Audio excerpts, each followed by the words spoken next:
possível que substantivo apostasia tem uma variedade de significados, mas nenhum deles se relaciona a uma partida física nesse contexto. Assim, parece que qualquer avaliação justa dos dados leva à conclusão de que Paulo não se refere ao arrebatamento em 2 Tessalonicenses 2:3. Dado o que nós sabemos atualmente, não há razão para compreender o uso de Paulo de apostasia, ou apostasia, enfim, como uma referência ao arrebatamento. E aqui tem um dado curioso que eu vou compartilhar com vocês, eu não sei se os pré-tribulacionistas sabem, e aí eu vou dar uma dica para os pré-tribulacionistas nesse sentido. O que acontece? Se você pegar a obra, eu não sei onde eu mostro aqui, parece a câmera. Quando a trombeta soar, é isso mesmo? Isso. Quando a trombeta soar, é um manual do pré-tribulacionismo, que o Mateus Rangel conhece bem, você deve conhecer, os pré-tribulacionistas devem conhecer. É um livro muito bom. Eu tenho que ser honesto enquanto pós-tribulacionista. É importante dizer que o nosso debate envolve ideias. Pré- e pós-tribulacionistas são irmãos em Cristo, não são inimigos. O nosso inimigo é o diabo, é o pecado. É importante deixar bem claro isso, tá? Mas tendo dito isso, o que acontece? Quando eu me deparei com esse livro e busquei lê-lo e relê-lo nas partes que nos interessam aqui no debate, eu fui até a parte onde o nosso querido Paul D. Feinberg, ele traz essa informação, ou deveria trazê-la. E quando você vai para a página 294, é uma obra da editora Actual Produções e da Chamada da Meia-Noite, depois da conclusão do Feinberg, eu estou mostrando aqui para vocês, eu também tenho uma obra em inglês, tá? Aqui é que tá, desculpa que meu livro está bem rabiscado, né? Então, aqui, perdão. Isso. Então, aqui na página 294, está faltando um apêndice que compõe algumas páginas da obra original em inglês. É nesse apêndice na obra original que o Feinberg critica a perspectiva dos seus colegas pré-tribulacionistas, dizendo que é totalmente inviável, ele é professor de grego e pré-tribulacionista, né? É inviável traduzir a apostasia no sentido de partida física. Pasme, quando eu chego na conclusão, eu coloquei aqui, cadê o apêndice? E eu coloquei, a obra original em inglês traz um apêndice que a tradução em português excluiu. Nesse apêndice, Feinberg explica por que o termo grego apostasia não pode ser traduzido como partida. E eu brinquei, né? Eu coloquei o apêndice contra o arrebatamento em 2 Tessalonicenses 2:3 foi arrebatado dessa tradução. Então, é interessante que a própria editora excluiu convenientemente um item que depõe contra a sua perspectiva. Aos poucos eu vou tentar rebater, porque ele citou vários. Eu vou chegar nas traduções, que é um elemento muito importante que os pré-tribulacionistas também, pelo visto, não conhecem. Eu vou entrar no devido tempo e vou dar provas por meio de imagens, mas nós vamos chegar no devido tempo. Muito bem, o doutor... Ela saiu. Esse material aqui, como vocês podem estar vendo, ó, é a primeira edição. E eu li, estudei essa obra, né? E acabou passando um pouco desapercebido, e a gente estava conversando lá num grupo de teologia, e para minha surpresa, eu descobri que a CPAD, né, uma casa publicadora de materiais cristãos e evangélicos, né, ela simplesmente alterou o que o autor escreveu. Alterou. Aqui, ó, na página 144, que é o volume 2, se você tem a primeira edição aí, você pode conferir e confirmar isso. Ele vai dizer aqui que aquele que é batizado seja imerso na água. Aquele que é batizado seja imerso na água. Mas não foi isso que Armínio escreveu. Armínio escreve aspersão. Mas porque é uma doutrina que vai contra o que a Assembleia de Deus prega, eles simplesmente foram lá e alteraram. Nem se importando com as pessoas que iriam comprar esse material. No caso, ele está errado porque alguém lá dentro da CPAD achou no direito de fazer a alteração. Ou que seja um conselho. Vocês não têm o direito de fazer isso. Se vocês não concordam com essas coisas, não publiquem. Não publiquem. Vocês não são obrigados a publicar isso daqui. Mas se vocês publicarem, tenha pelo menos pelo menos o bom senso de serem crentes e de manter o que o autor escreveu. Eu tenho a teologia sistemática do Norman Geisler, entre outras obras que eu tenho aqui da CPAD. Como que eu vou crer que num momento que vai contra os dogmas da igreja, é o prazer em não modificar? Que absurdo é esse?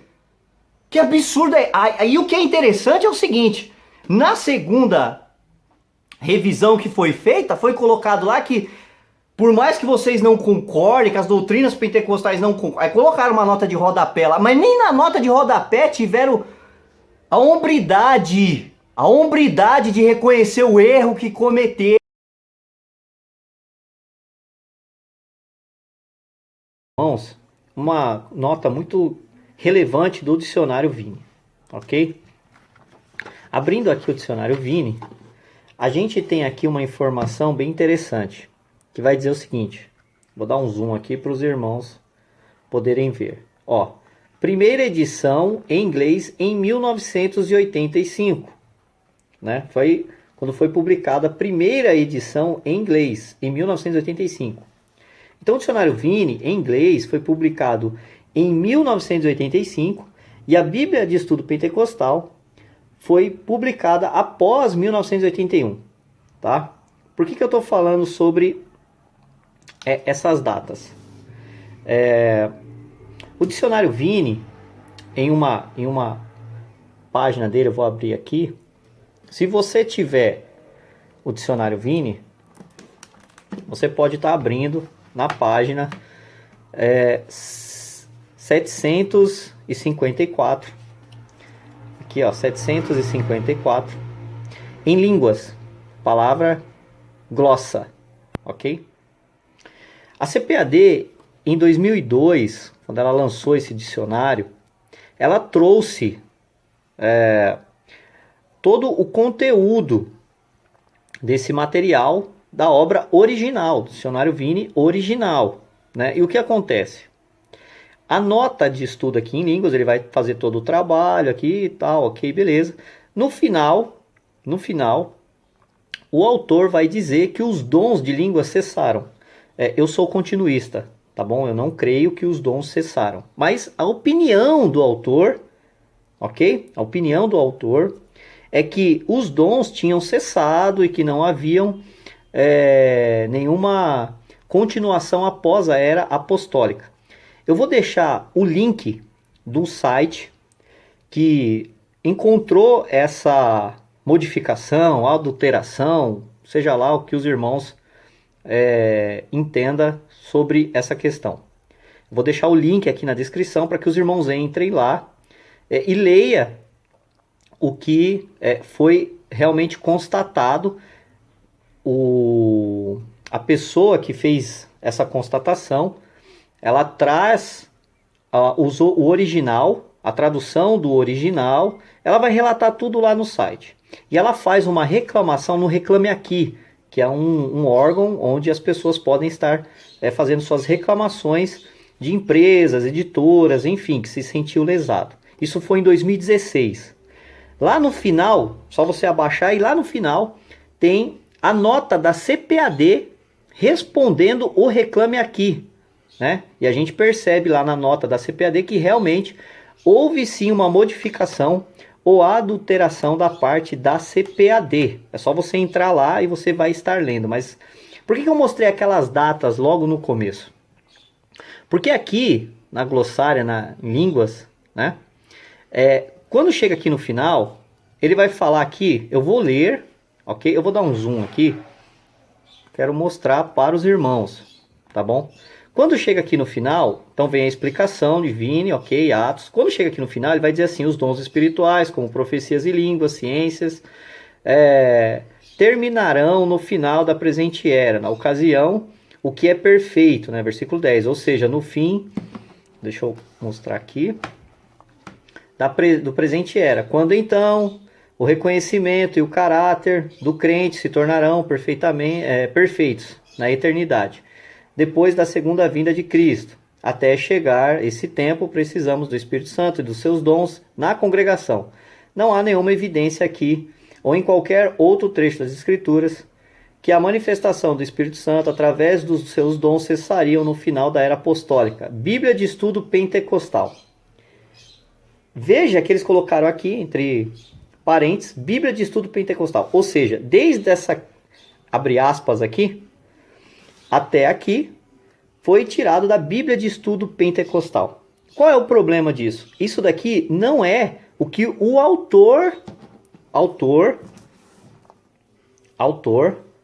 os colaboradores escreveram.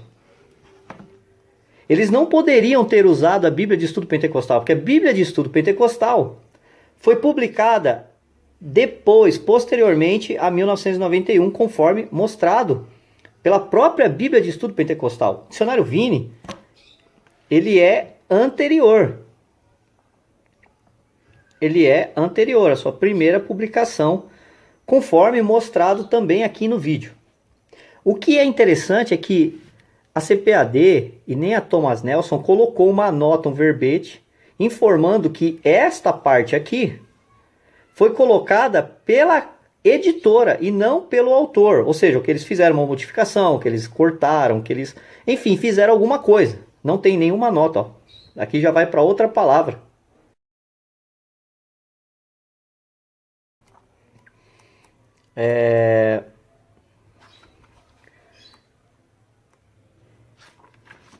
Para os irmãos poderem ver, né?